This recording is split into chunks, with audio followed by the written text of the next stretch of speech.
한 달 만에 뵙습니다. 네. 네. 한 달 만에 뵙는데요. 주님 안에서 편히 지내셨습니까?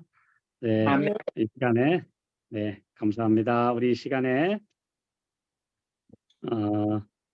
아까 우리 사회자께서 봉독하신 말씀대로 아가서 2장 17절에 있는 말씀을 먼저 읽고 말씀을 드리겠습니다. 나의 사랑하는 자야, 날이 기울고 그림자가 갈 때 돌아와서 베데르산에서의 노루와 어린 사슴 같아야라. 저는 이 말씀을 본문으로 해가 저무는 베데르산에서라고 하는 제목으로 말씀을 드리려고 합니다. 여러분, 베데르산이라는 산 이름 들어보셨습니까? 여기 딱 한 번 나옵니다. 성경 아가서 2장 17절에 단 한 번 나오는 산인데요. 역사적으로는 고증이 되어 있지 않습니다. 그러나 이름은 분명합니다. 그 이름의 뜻은 둘로 쪼개다는 뜻입니다. 그래서 베데르산을 가리켜서 나누임의 산이라고 부릅니다. 예, 그러니까 나누임의 산에서 둘로 쪼개지는 산에서 이제 영원한 멸망으로 갈 것이냐 주님의 품으로 들어올 것이냐 하는 갈림길에서 목자의 음성이 돌아오라고 애원하는 것입니다. 이게 아가서 2장 17절의 본문입니다. 나의 사랑하는 자야, 지금 날이 저물고 있다. 지금 그림자가 지금 서서히 지고 있는데 여기 보면 사랑하는 자라고 해놓고 또 나중에 보면 그 상황은 사랑하는 양떼들을 향한 목자의 음성입니다. 그래서 지금 해가 지자마자 호시탐탐 노리고 있던 맹수들이 그 목자의 칼이 무서워서 목자의 지팡이 끝에 있는 뾰족한 창이 무서워서 감히 덤비지 못하던 맹수들이 해가 지면 여기저기서 양떼를 해치려고 달려들 것입니다. 그래서 빨리 돌아와라. 목자가 언덕 위에서 호소합니다. 지금 해가 지고 있다. 지금은 그 맛있는 풀 싹 하나 더 먹으려고 머뭇거릴 때가 아니다. 지금 그러다가는 머지않아 금방 어둠이 짙게 깔릴 거다. 특별히 그 적도 근방에는 해가 지면 금방 어두워집니다. 네. 그래서 지금 머뭇머뭇거리면 빨리 해가 지자마자 사방에서 맹수들이 달려들 텐데 너 그거 맛있는 풀 하나 더 뜯어 먹겠다고 내 말을 안 듣고 계속 거기서 머뭇거리고 있느냐? 빨리 돌아와라. 빨리 돌아와서 이쪽 편에는 아직 해가 남아 있고 내가 안전한 우리로 데리고 갈 텐데 머뭇거리지 말라. 그래서 노루와 어린 사슴처럼 빨리 깡총거리면서 돌아오너라 하는 시적인 호소입니다. 네. 그래서 우리가 여기 베데르산이라고 하는 산은 나누임의 산 또는 어떤 분들은 운명의 산이라고도 합니다. 네. 왜냐하면 나누어지니까요. 만약에 목자의 음성을 듣고 돌아오면 살고 그날 거기서 끝내 맛있는 풀 먹느라고 목자의 음성 안 듣고 어두움에 있다가는 맹수의 밥이 되고 말 거니까 결국 거기는 운명의 산, 나누임의 산, 쪼개지는 산이라고 하는 의미를 가지고 있습니다. 자, 그래서 여기 네 가지로 우리가 이 말씀을 생각해 볼 수 있는데요. 첫째는 날이 기울고 그림자가 가고 있다는 것입니다. 황혼이 짙게 드리울 때, 개인적으로 인생의 황혼길을 맞는 사람도 있고, 또 이 우리의 삶뿐 아니라 이 지구 전체에 어두운 그림자가 지금 그늘을 던지고 있다고 하는 것이죠. 우리 아까 기도하신 집사님 말씀처럼 정말 세상이 너무 악해지고 있고 재림의 징조는 너무 많이 성취되고 있고 지금 이제 이 지구에 운명도 거에 기울어 가고 있는 시기에 우리가 살고 있는데, 그런데 아직도 사람들은 영생의 호소, 우리 주님의 사랑의 호소를 듣고도 무시하고 있다. 그래서 이제 마지막 호소가 달해지고 있다고 하는 것입니다. 그래서 지금은 지구의 운명이 무언가 이제 나누어지고 이제 경각간에 끝나가려고 하는 종말에 급속히 접근하고 있는 그런 시기에 우리가 살고 있다고 하는 것입니다. 두 번째로는 이 목자의 음성이 말합니다. 돌아오라. 해가 지고 나면 금세 캄캄해지는 이 중동 지방에서 지체는 위험하다. 예, 지체는 위험하다. 해가 지고 나면 이제 맹수들이 어둠과 함께 덮칠 것이다. 그리 빨리 돌아와라. 지체는 위험하다. 롯이 비록 소돔성에서는 빠져나왔지만 결국 그의 아내가 소금 기둥이 되고 나중에 그 소알이라는 성까지 갔다가 산에 갔다가 이렇게 그 가족이 사실은 참 아주 망해버린 그 원인은 뭐냐? 지체 때문이었습니다. 천사가 빨리 떠나라고 말했을 때 떠났으면 되는데 가장이 머뭇머뭇거리니까, 더군다나 그의 아내는 지금 소돔에 두고 온 가구와 물건과 여러 가지가 너무 아까워서 그동안에 땀을 흘려서 일궈 놓은 그 재산이 너무 아까워서 계속 머뭇거리다가 결국은 새벽이 가까워지니까 할 수 없이 천사가 막 손을 잡아서 끌고 냈다. 그런데도 미련이 남아서 뒤를 바라보다가 결국 소금기둥이 되고 이제 그 가정도 결국은 파탄이 났는데, 그것은 가장이 하나님의 말씀에 대해서 즉각적으로 순종하지 않고 머뭇거렸기 때문이라고 하는 것입니다. 분명히 우리 부조와 선지자에는 롯의 문제는 지체 때문이었다. 그래서 오늘 우리가 하나님의 음성을 들을 때에 순종하거나 또 반응하기를 계속 주저하고 망설이고 지체하면 결국 우리의 마음에 어둠이 점점 더 들어오게 된다고 하는 것을 말씀해 주고 있습니다. 그 다음에 세 번째로 우리가 생각할 것은 이 나누임의 산, 또 운명의 산이라고도 하는 이쪽에서 이 편은 빛이 남아 있고 저쪽은 어둡다. 예, 아직 이쪽은 광명이 있는 곳이고 저쪽은 지금 급속도로 그림자가 막 덮여가고 있는데 빨리 광명의 편으로 나오라. 빛으로 나오라. 예, 어둠 가운데로 빠져들지 말라 하시는 최후 호소의 장면이다. 이런 말씀입니다. 그 다음에 네 번째로 노루와 어린 사슴 같아요라 라는 말씀은 빨리 뛰어서 그냥 이렇게 노루나 이런 짐승들이 어슬렁 걷지 않습니다. 어린 사슴들은 깡총깡총 뜁니다. 경쾌하게 뜁니다. 그냥 그림자가 지고 어두움이 오고 있는데도 어슬렁 거리지 말고 빨리 뛰어서 경쾌하게 돌아오너라. 이렇게 하는 하나의 목자의 음성, 이것을 말씀해 주고 있습니다. 그래서 아가서 2장 17절은 제가 꽤 오래전에 이 말씀을 읽으면서 제가 깊은 감명을 받았던 성경절입니다. 네, 아가서는 보통 우리가 잘 안 읽죠. 그냥 사랑의 노래다. 뭐 이러니까 좀 이렇게 너무 은유적이고 너무 그러니까 잘 안 읽는데요. 몇몇 성경절은 아주 우리에게 깊은 교훈을 주고 있는 말씀들입니다. 자, 그래서 이 예레미야 13장 15절 16절에도 그런 말씀이 있죠. 자, 여기 보면 너희는 들을지어다 귀를 기울일지어다 교만하지 말지어다 여호와께서 말씀하셨습니다. 그가 어둠을 일으키시기 전 너희 발이 어두운 산에 거치기 전 너희 바라는 빛이 사망의 그늘로 변하여 침침한 어둠이 되게 하시기 전에 너희 하나님 여호와께 영광을 돌리라. 그런데 그 호소에 응하지 않는 사람들의 가장 큰 문제는 교만하지 말라 그랬어요. 네, 교만하지 말라. 지금 요즘에 우리가 복음을 전하고 하나님의 말씀을 전하면 사람들이 쉽게 반응합니까? 안 합니다. 교만합니다.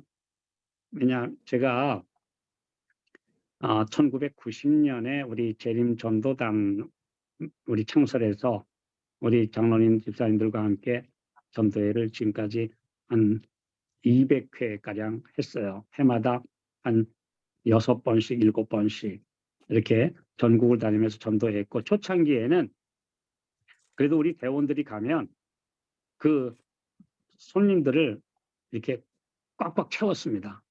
많이들 왔어요.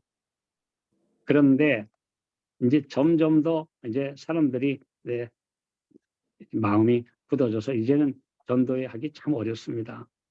이제 미국뿐 아니고 한국도 이제는 선진국 대열에 올라서면서 이제는 신앙에 대한 관심들이 급속히 지금 줄어들고 이제는 복음에 대해서 별로 반응하지 않는 시대에 살고 있습니다. 네, 이제 다 교만합니다. 내가 알 만큼 알고 내가 누릴 만큼 누리고 살기 때문에 뭐 그런 거 아쉬워하지 않는다. 또 물론 그동안에 먼저 신앙을 하는 기독교인들이 다른 사람들에게 우리 주님께 대한 매력을 잘 보여주지 못했습니다. 빛을 비추지 못했고, 그래서 기독교가 혐오 대상까지 됐습니다. 예, 그래서 오늘 우리 예수 믿는 신앙이 옛날에는 그래도 신앙인 하면 참 좋은 분들일 것이야 라고 인정을 해줬는데, 지금은 기독교인들 그러면 심지어 인터넷상에서는 개독교인이라고 놀리고 있습니다. 그러니까 얼마나 이렇게 조롱의 대상이 됐는가, 혐오의 대상까지 됐느냐. 그것은 하나님을 믿는다고 하는, 예수님을 믿는다고 하는 목회자들이나 지도자들 또 신자들이 사람들 앞에 전혀 본이 되지 않았기 때문에, 신실하게 살지 않았기 때문에 그런 영향도 굉장히 큽니다. 그리고 또 사람들이 이제는 이제 포스트 모더니즘 시대 이후에 다 이제는 이제 사람들이 알 만큼 알고 모든 것을 자기들이 판단할 수 있다고 하는 고학력 시대, 또 교만한 시대에 사는데, 그 단순하게 예수님 믿고 구원받아라 하는 거 이제 사람들이 이제 쉽게 오지 않는 시대에 살고 있습니다. 그래서 여기 보면 너희는 들을지어다 귀를 기울일지어다 교만하지 말라, 네가 다 아는 거 아니야 라고 지금 주님께서 마지막 호소를 하고 계십니다. 이제 저희가 또 그 2000년 지나면서 점점점 이렇게 막혀가다가 2012년도만 해도요, 저희가 그 한성호 목사님의 그 안식일 광고를 신문에 게재했을 때만 해도 참 제가 수천 명의 전화 받았습니다. 상담했고 또 그들이 안식일의 문제에 대하여 고민했고 반응했고 그랬어요. 근데 그 이후에 이제 한 번쯤 휩쓰고 나고 지나가니까 그다음에 또 반응이 별로 없어요. 그래서 이제 우리 2014년, 그러니까 10년 전부터는 또 우리 대원들이 열심히 전도지를 제작해서 집집마다 전하는 씨 뿌리기 운동을 했습니다. 지금도 하고 있습니다. 근데 초창기에는 제가 이제 늘 상담 전화가 바로 제 전화니까 제가 이제 반응을 보면 전도지가 10,000부 정도 뿌려지면 평균 3명 내지 4명의 전화를 받았습니다. 그리고 제가 책자를 보내고 그들과 상담을 하고 그중에 또 1명 정도는 교회에 나가겠다고 하는 반응도 오고 이렇게 있었어요. 근데 10년이 지난 지금은 10만 부를 뿌리면 1명 정도 올까 말까 합니다. 벌써 10년 전에 비해서 반응이 이제는 거의 30분의 1, 30분의 1밖에 안 되는 그런 이제 반응 없는 시대에 삽니다. 이제 뭐 이제는 어떤 것을 전해도 이제는 별로 반응하지 않는 시대에 살고 있는 거죠. 그래서 여기 날이 저물고 있다. 지금 그림자가 가고 있다. 급속도로 어둠이 지금 짙어지고 덮치려고 하고 있는데 사람들은 반응하지 않는 시대에 목자가 굉장히 사랑하는 마음으로 나의 사랑하는 자야. 예, 지금 빨리 돌아와라 하고 애원하는. 그래서 특별히 이 나누임의 언덕에서 빨리 운명이 결정되는 저편으로 끝까지 갈 것이냐, 고집할 것이냐, 아니면 이쪽으로 돌아올 것이냐라고 지금 목자가 호소하고 있는 그런 분기점, 우리가 이 장면을 생각해 볼 수 있습니다. 이건 하나의 그림입니다. 그래서 아가서 2장 17절은 시도 되고 노래도 되고 하나의 그림입니다. 그렇죠? 해가 뉘엿뉘엿 서산으로 기울고 있는데 이쪽은 아직도 해가 남아있고 저쪽은 지금 어둠이 막 깔리고 있는데 아직도 양들이 저쪽에서 풀 뜯어 먹느라고 오지 않고 있어요. 그 목자가 언덕 위에서 빨리 돌아오라고 지금 외치고 호소하고 있는 그 장면, 하나의 그림 같죠? 여러분, 이제 이 장면을 우리가 볼 수 있는 것입니다. 그래서 아가서 2장 17절은 제게 아주 큰 감동을 준 그런 성경절입니다. 자, 그래서 오늘 마지막 호소가 말해지고 있는 시대에 살고 있다. 사람들의 운명이 급속도로 정해지고 있습니다. 그래서 하나님께서 지금 불쌍한 사람들, 아직도 가난한 나라, 복음이 전파되지 않았던 그런 지역, 그래서 우리 뭐 아프리카나 또 이제 중남미나 제3세계 국가들에서 복음이 아직 활발하게 좀 전해지고 있는데, 이미 오래도록 이 복음을 듣고도 반응하지 않았던 우리 서방 세계들과 이제 일본, 한국까지는 지금 복음에 대해서 점점 마음문이 닫혀지고 있는, 거의 닫혀져 가는 시대에 살고 있습니다. 오늘도 저희 교회를 오신 우리 방문 오신 문영성 목사님 네 분과 함께 이야기하면서 이제 우리나라도 복음문이 거의 지금 닫혀져 가는 시대에 살고 있는 것 같다, 그런 말씀을 나누었습니다. 자, 우리 요한복음 13장 27절과 30절에 보면 가룟 유다와 함께 최후의 만찬장에서 예수님이 십자가를 지시기 전날, 바로 6월절 첫 날인 목요일 해지고 나서 이제 만찬을 하시면서 이런 말씀하셨죠. 자, 조각을 받은 후 사탄이 그 속에 들어간지라. 예수님께서 마지막 떡을 주셨어요. 떡을 한 조각 떼어주시면서, 예수님이 떼어주신 떡이 보통 떡이 아닙니다. 이건 내 살이라고 그런 거예요. 내 살. 그 예수님의 말씀이고 내 사랑이고 내 모든 것을 다 쏟아부은 내 마지막, 내 정말 희생의 떡을, 내 살을 내가 너에게 준다. 그러니 그러면서 너 빨리 결정해라. 그랬더니 조각을 받은 후에 곧 사탄이 그 속에 들어간지라. 이 예수께서 유다에게 이르시되 네가 하는 일을 속히 하라 하시니, 빨리 결정해라. 너 지금 이미 바리새인들하고 은 20개, 은 30개 날 팔려고 지금 작당했지, 모의했지. 그거 빨리 할 거냐, 아니면 이 자리에서 빨리 포기할 거야. 빨리 결정해 라고 마지막 호소를 하시는데, 30절, 유다가 그 조각을 받고 곧 나가니 밤이러라. 그 조각을 받고 나가면 나가는 거예요. 안 나가야 돼요. 그 11 제자는 남아있는데 유다는 그날 나갔어요. 나가지 말고 회개했어야 돼요. 그날 최후의 그 장면에서 나갔으면 안 돼요.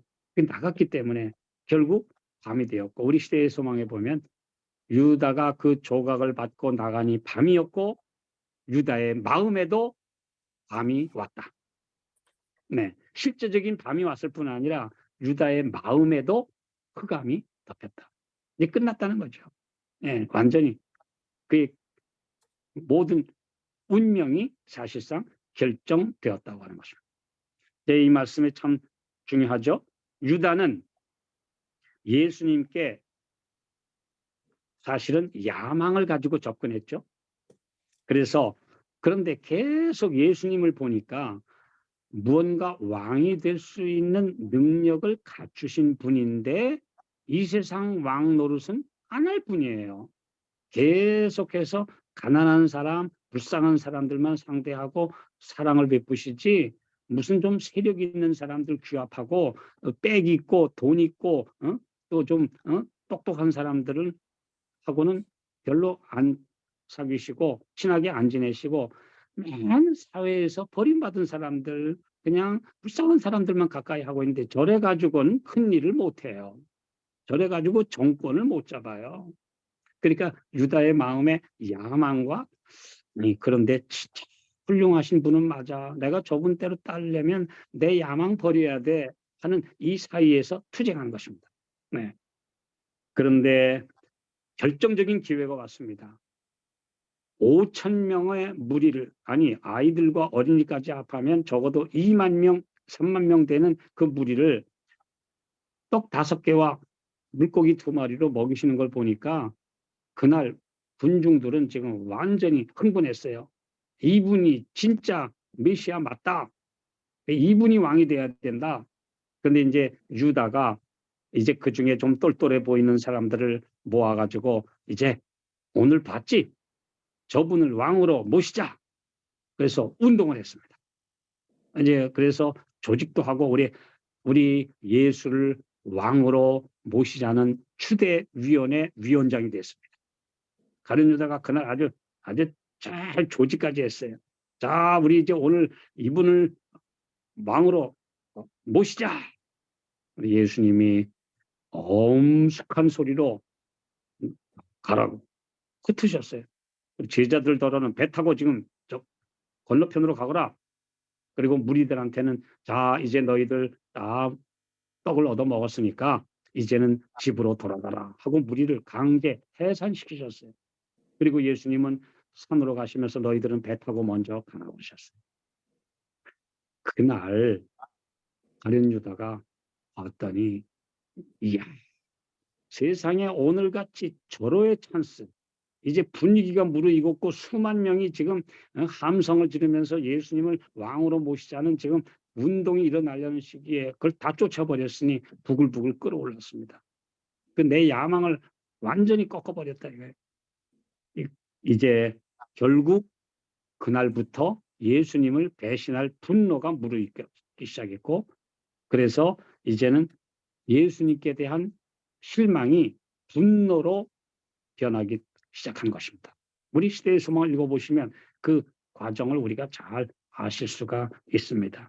결국 그날 이제 그러다가 마지막 만찬에서 발을 씻기시는 예수님을 보니까 이분은 너무너무 온유하고 너무너무 겸손하고 정말 이분은 훌륭한 분이시죠. 그래서 내가 이분한테 마음을 드리고 회개를 해야 되느냐? 아니야. 저래 가지고는 큰일 못해. 너무 착해서 큰일 못해. 적어도 왕이 되려면은 제자들 발이나 씻기고 있는 그런 분은 안 돼. 그러니 결국은 내가 오늘 이분을 강제로라도 이제 왕을 시켜야 되겠다. 그래서 내가 바리새인들한테 이분을 넘기면 이분이 설마 잡혀야 가겠느냐. 그러면 그들과 맞서게 될 것이고 그다음에 바리새인들을 꺾어버릴 것이고 그러면 그들이 꼼짝없이 예수님 앞에 무릎을 꿇으면 나는 결국 예수님을 왕으로 결국은 억지로라도 추대하고 말 거야. 사실 예수님을 십자가에 죽이라고 한 거 아닙니다. 자기들 생각에는 강제로라도 왕 삼으려고 한 짓이 그 짓입니다. 그 인간의 머리에 꾀라는 게 그렇습니다. 그래서 이제 결국 그날 그 만찬장에서 그 다락방에서 그가 정말 내가 이 모든 나쁜 마음을 꺾어버리고 그분 앞에 굴복할 것이냐 아니면 내 깨어진 야망을 억지로라도 밀고 나갈 것이냐 투쟁하다가 결국 예수님이 주시는 그 떡, 마지막 호소의 떡, 예수님의 살을 상징하는 그 떡을 받아 먹으면서 내가 나가느냐 마느냐 고민하다가 나갔습니다. 끝났습니다. 그게 운명의 끝이었습니다.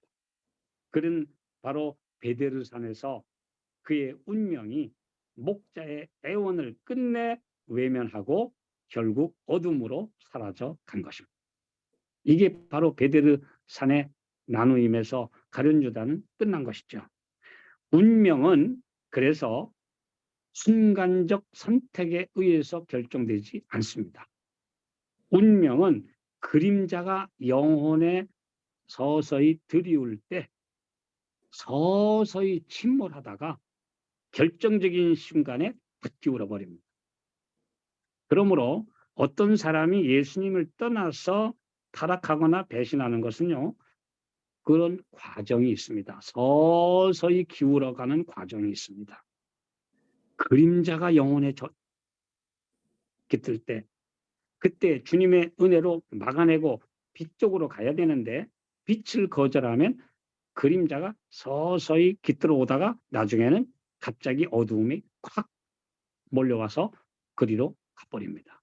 넘어가 버립니다. 그래서 이 추락하는 것은 날개가 없다, 뭐 유명한 말처럼 이제 처음에는 서서히 떨어지다가 나중에는 가속도가 붙어서 급속히 기울어 버리고 만다고 하는 것. 이제 우리가 알 수 있습니다.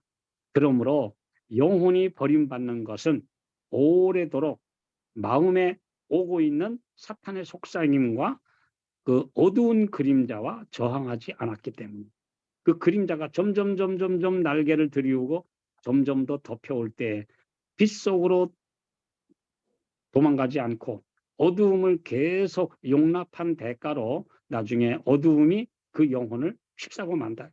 완전히 덮어버리고 만다. 이걸 우리가 말씀에서 볼 수 있습니다. 가룟 유다뿐 아니라 현대판 가룟 유다들도 거의가 그렇습니다. 그 많은 어떤 유명했던 분들, 유명한 목회자요, 뭐 의사요, 뭐 이런 분들 보면 그 타락하는 과정, 또 진리를 배신하는 과정이 서서히 진행되다가 나중에 결정적일 때에 딱 이렇게 종지부를 찍는 것, 우리가 보아왔습니다. 그러므로 오늘 내 마음에 성령의 호소가 올 때에 지금 거절하는 것은 점점 더 빛을 가로막는 것입니다. 우리 아까 이런 말씀처럼 시대의 소망 322, 323페이지에 있는 말씀처럼 한 줄기의 빛이라도 무시할 때에는 영적 감각력이 부분적으로 마비되어서 그 다음 두 번째 나타나는 빛은 그만큼 식별이 안 되고 그 다음에 점점 더 암흑이 증가되고 마침내 영혼이 밤과 같이 어두워지게 된다. 이 말씀에는 그렇습니다. 오늘 우리의 마음이 어둡습니까? 소망이 자꾸 흐려졌습니까? 옛 신앙이 식어지고 이제 말씀이 별로 땡겨지지 않고 흥미를 잃어갑니까? 그럼 어두움이 덮이고 있는 것입니다. 빨리 주님 앞으로 나아가서 무릎을 꿇고 첫사랑을 회복하도록 기도하고 또 말씀과 가까이 하고 그래서 마음이 더 뜨거워져야 되는데 지금 뭔가 냉랭해지고 좀 뭔가 어두움이 갖고 있는데 그냥 그것을 그대로 방치하면 나중에는 말씀이 재미없습니다.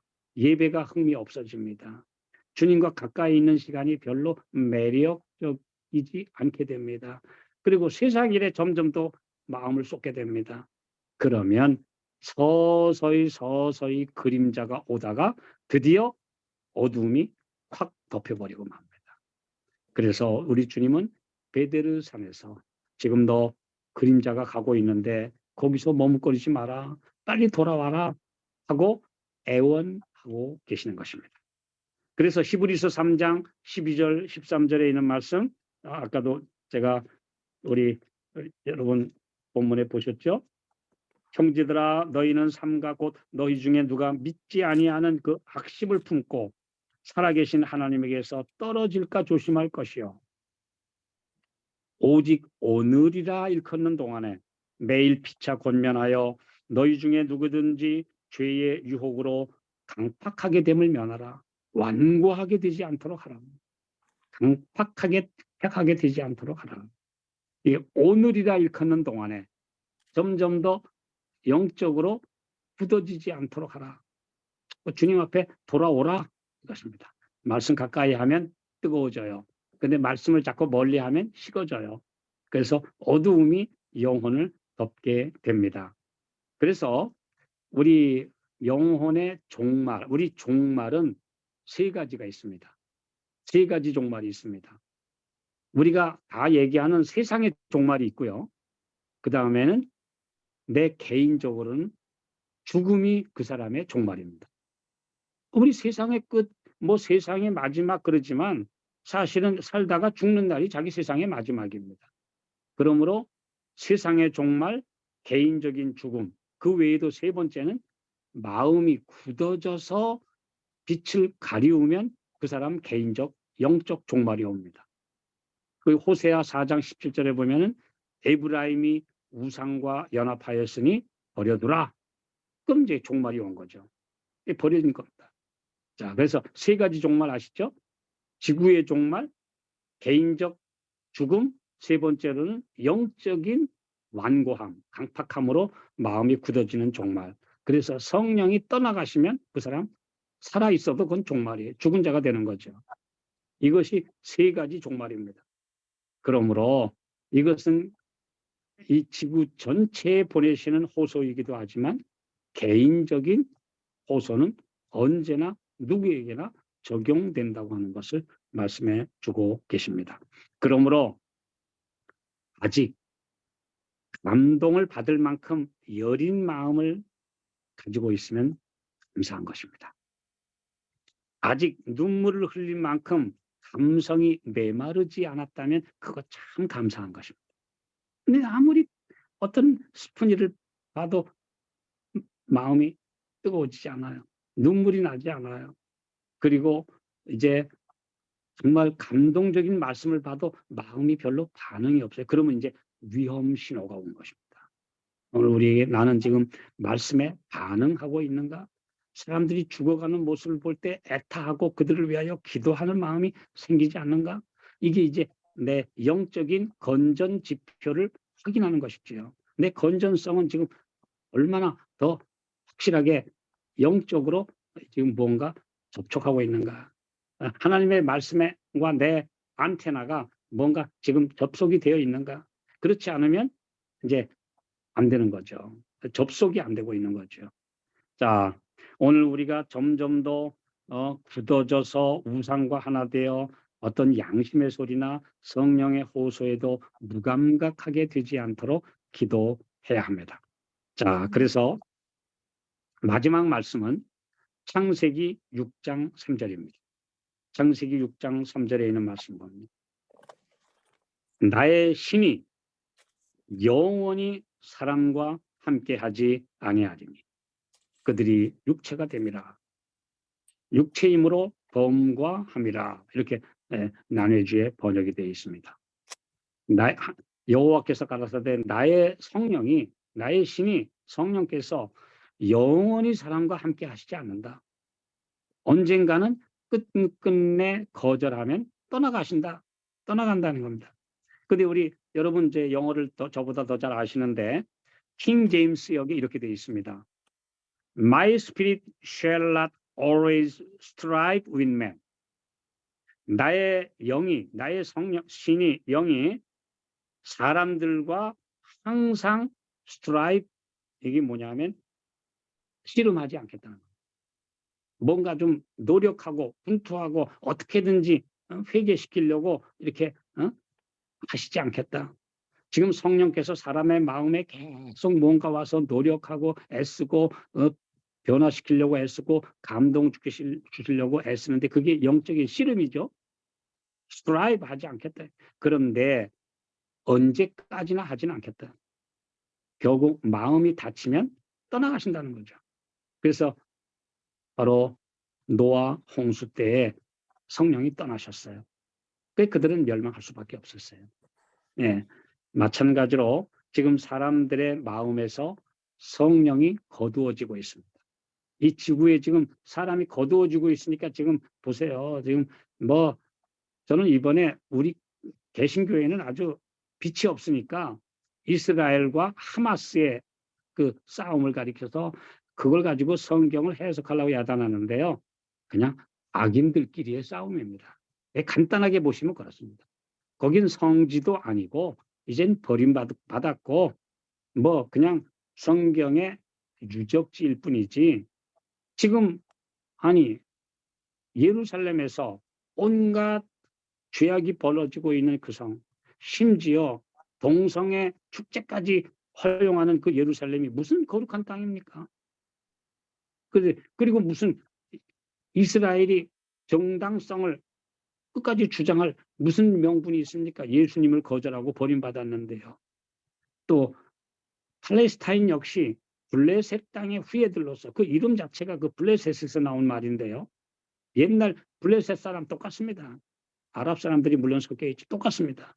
그래서 결국은 악인들끼리의 싸움에 불과한 것이지 그걸 우리가 성경 예언에 비추어 봐서 거룩한 땅에 뭐가 쳐들어오고 이렇게 해석하는 모든 개신교의 해석들은 다 성경 원칙에서 벗어난 것입니다. 왜냐하면 구주를 거절하고 로마에 의해서 완전히 버림받은 한 이후 국가적으로는 이미 택한 백성의 지위에서 떨어졌기 때문에 물론 그들 중에 개인적으로는 지금도 구원받고 하나님께서 인도하시지만 택한 백성이라는 자격은 상실한 것입니다. 그러므로 그들에게 어떤 의미를 부여할 것 없고 악인들끼리의 싸움에 불과한 것입니다. 오늘 우리는 지금 마지막 목자의 심정으로 진짜 잃은 양 개인을 위해서 호소하고 또 우리의 가족들을 위하여 기도할 때입니다. 날이 기울고 그림자가 덮이고 있다.